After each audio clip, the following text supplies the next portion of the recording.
భక్తులారా, ఇది సాధారణమైన నిమ్మకాయ కాదు. నేను దీనికి అతీంద్రియ శక్తులను ఇచ్చాను. నేను ఇక్కడి నుంచే మీ శత్రువుల గొంతులు కోయగలను. నేనుండగా మిమ్మల్ని ఎవ్వరూ ఏమీ చెయ్యలేరు. ఓం కాళీ కాళీ మహాకాళీ త్రయం కాళీ హ్రీం క్రీం చాముండాయ నమః. నేను నా మంత్రశక్తులతో మీకున్న ఎలాంటి సమస్యనైనా తీర్చగలను, కేవలం 2000 రూపాయలతో.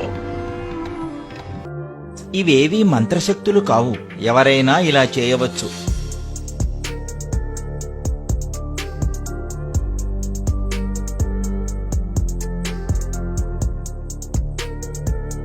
ఇది మీ శత్రువుల రక్తం కాదు, ఆయన కాళికాదేవి ఉపాసకుడు కాదు. ఇది కేవలం రసాయనిక శాస్త్ర ప్రయోగం.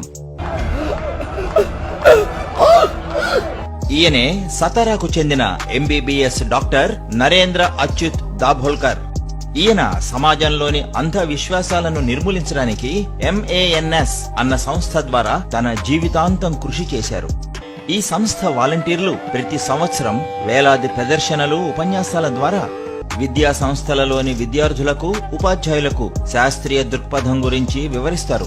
సార్, నమ్మకానికి విశ్వాసానికి తేడా ఏంటి? నమ్మకాన్ని హేతుబద్ధంగా ప్రశ్నించడానికి వీలు లేనప్పుడు అది అంధవిశ్వాసం అవుతుంది.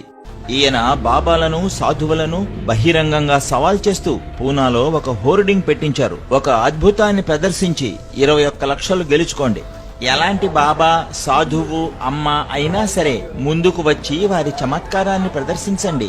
దానిని మేము తిరిగి ప్రదర్శించలేకపోయినట్లయితే బహుమతి మొత్తం తీసుకుని వెళ్ళండి. ఎంతో మంది ప్రయత్నించారు, కానీ ఎవ్వరూ బహుమతిని గెలవలేకపోయారు.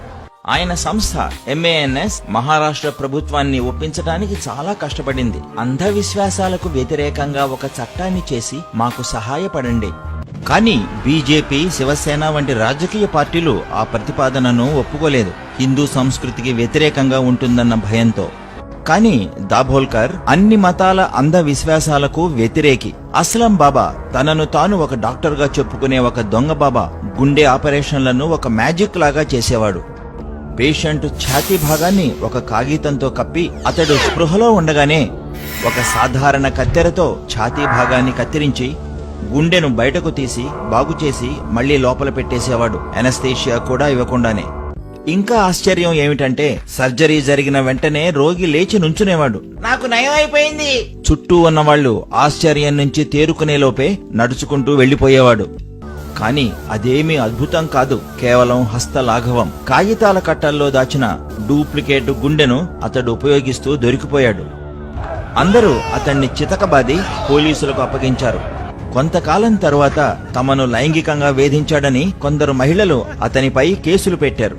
2019లో భోపాల్లో వర్షాలు కురవక తీవ్ర క్షామం ఏర్పడినప్పుడు 2 కప్పలకు పెళ్లి చేశారు. ఇప్పుడు వరుణదేవుడు మనల్ని వర్షంతో కరుణిస్తాడు.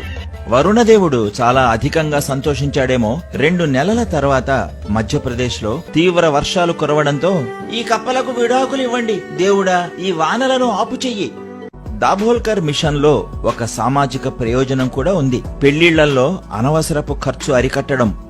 లక్షలు ఖర్చు పెట్టి పెళ్లిళ్లు జరిపే కంటే ఆ డబ్బుతో ఆడపిల్లలకు విద్యాబుద్ధులు నేర్పండి. ఆయన చెప్పిందంతా చేతులలో చూపించారు. ఆయన పిల్లల పెళ్లిళ్లు చేసేటప్పుడు మేము పంచాంగం చూడము, అలాగే పెళ్లి చాలా నిరాడంబరంగా చేస్తాం. అంధవిశ్వాసాలకు వ్యతిరేక ఆందోళన తమ ధర్మాన్ని దెబ్బతీసే ప్రయత్నం అని కొందరు అనుకుంటున్నారు. ఒకానొక కాలంలో కొన్ని అశాస్త్రీయ సంప్రదాయాలు ఏర్పడ్డాయి, అవే మతాచారాలని భ్రమపడుతున్నారు. దాభోల్కర్ కూడా ఎంతో ప్రతిఘటనను ఎదుర్కొన్నాడు. మిత్రులారా, అంధవిశ్వాసం, సత్యం రెండూ ఒకే బాటలో నడవలేవు. ఈ మాటను అన్నది ఎవరో తెలుసా? కాని ప్రేక్షకులు ఆయనను మాట్లాడనివ్వలేదు. ప్రసంగం మధ్యలోనే ఆగిపోయింది. ఇలాంటి చిన్న చిన్న సంఘటనలు సాధారణమే, కాని ఒకరోజు ఈ కథ ప్రమాదకరమైన మలుపు తిరిగింది. సార్, మీకోసం ఏదో ఒక ఉత్తరం వచ్చింది. ఈ నాన్ సెన్స్ వెంటనే ఆపే, లేకపోతే నీ ప్రాణాలకే ప్రమాదం. సార్, మీరు పోలీస్ ప్రొటెక్షన్ తీసుకుంటే మంచిదేమో. నేను నా దేశంలో నా స్వంత మనుషుల మధ్య నన్ను కాపాడమని పోలీసులను అడగను. కానీ ఆయన అంత అతి నమ్మకం చూపకుండా ఉండవలసింది. 2013 ఆగస్టు 20న దినచర్యలో భాగంగా ఆయన మార్నింగ్ వాక్ చేస్తున్నప్పుడు మితవాద హిందూ సంస్థ సనాతన్ సంస్థాన్కు చెందిన 2 వ్యక్తులు ఆయనను వెంబడించారు. వెనక నుండి కాల్పులు జరిపారు. మరణించాడా? సరిగ్గా చూడు. ఏ దేవుడు ఇప్పుడు ఇతన్ని రక్షించలేడు. ఎలాగో ఇతడు దేవుణ్ణి నమ్మడు కదా. సిబిఐ దర్యాప్తు ప్రకారం సనాతన్ సంస్థాన్ సభ్యులు మొత్తం 4 హత్యలు చేశారని, చంపబడ్డ వారందరూ హేతువాదులని, అంధవిశ్వాసాలకు మూఢనమ్మకాలకు వ్యతిరేకంగా ప్రచారం చేసేవారని తెలిసింది. హత్యకు వాడిన ఆయుధం ఆధారంగా ఒక్కొక్క హత్యకు వెనుకనున్న వ్యక్తుల గురించి ఆరా తీసి దభోల్కర్ హత్యకు సంబంధించిన నిందితులనందరినీ అరెస్టు చేశారు. ఒకసారి దభోల్కర్ అన్నారు, ఒకవేళ రేపు నాకేదైనా అయితే అది మన ఆశయానికి మరింత బలాన్నిస్తుంది. ఈ ఉద్యమం ఊపందుకుంటుంది. ఆయన అన్నది నిజమే. ఆయన హత్య జరిగిన కొన్ని రోజుల్లోనే మహారాష్ట్ర ప్రభుత్వం అంధవిశ్వాసాల వ్యతిరేక చట్టం తీసుకువచ్చింది.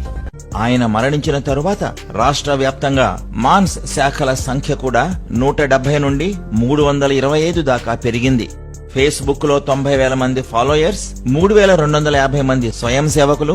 వీరి సహాయంతో మాన్స్ డాక్టర్ దభోల్కర్ ప్రారంభించిన ఈ ఉద్యమాన్ని ముందుకు తీసుకువెళ్తోంది. మనం 21వ శతాబ్దంలో ఉన్న మన సమాజంలో మూఢ నమ్మకాలు, మతతత్వం లోతుగా వేళ్లూనుకున్నాయి.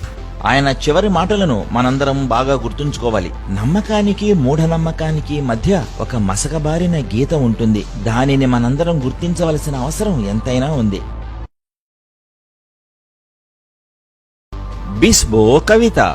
జనుల మనములందు గూడు కట్టియున్న మూఢనమ్మకాల గుట్టుమట్లు తెలియజెప్పెనతడు ఉద్యమించినప్పుడు ప్రాణాలు పణముగా నొడ్డినాడు. మసగబారిన గీత మధ్యలో తానుండు విశ్వాసము మూఢ విశ్వాసములకు గుర్తునెరిగి తగిన దారిలో పయనించు తెలివిగలిగి మసలు తెలుగుబిడ్డ.